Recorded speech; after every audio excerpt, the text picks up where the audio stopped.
दोस्तों, अगर आप भी किसी कंपनी को एक्वायर करना चाहते हैं तो हम आपको कुछ अहम जानकारियां दे रहे हैं।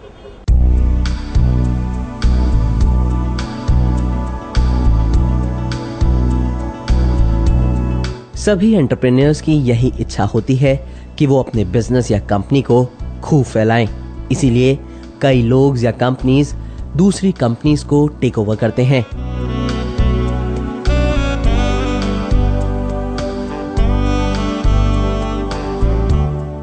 अब अहम सवाल उठता है कि कंपनी ए कंपनी बी को कितनी तरह से टेक ओवर कर सकती है।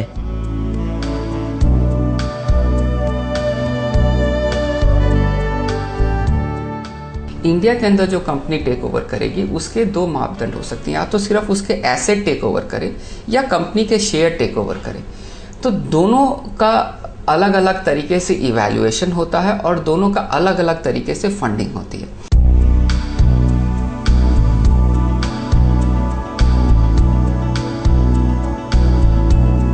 असेट्स टेक ओवर करने से लोग क्यों बचना चाहते हैं?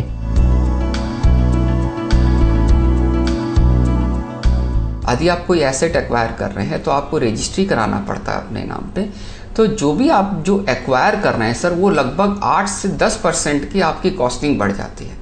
तो इसीलिए जनरली इंडियन प्रमोटर प्रेफर करते हैं कि हम कंपनी के शेयर खरीद लें, जिससे कि मेरा रजिस्ट्री खर्चा कम हो जाए। उसके अंदर एक और लॉस है सर, एसेट अधिक खरीदते हैं तो जिससे मैं एसेट खरीद रहा हूँ उसके बुक्स में कैपिटल गेन टैक्स लगता है। तो एक उसके लिए भी कमती, एक तरीके का कमती प्राइस रियलाइजेशन हुआ और मेरे को उसका रजिस्ट्री का एक्सपेंडिचर बढ़ जाता। तो यदि 30% या 20% का अधिक कैपिटल गेन टैक्स लग गया और 10% का अधिक यहाँ पे स्टैम्प ड्यूटी लग गई, तो पूरा ट्रांजैक्शन वैल्यू सर 40% से बढ़ जाता है।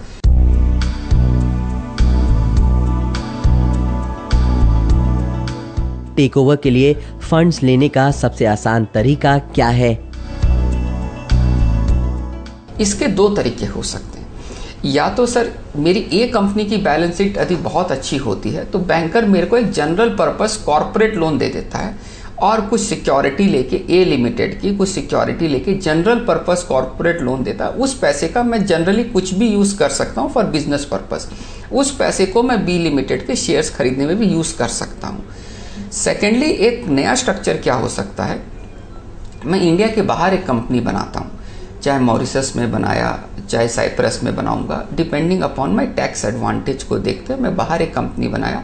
वो बाहर वाली कंपनी बी लिमिटेड के कंपनी के शेयर को खरीदती है और बाहर वाली जो कंपनी होती है वो ए लिमिटेड की 100% सब्सिडरी होती है।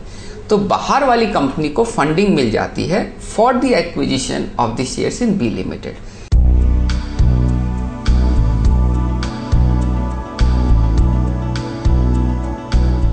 अगर आप किसी कंपनी को एक्वायर करना चाहते हैं तो इसके विभिन्न पहलुओं पर सावधानी से विचार कर लें।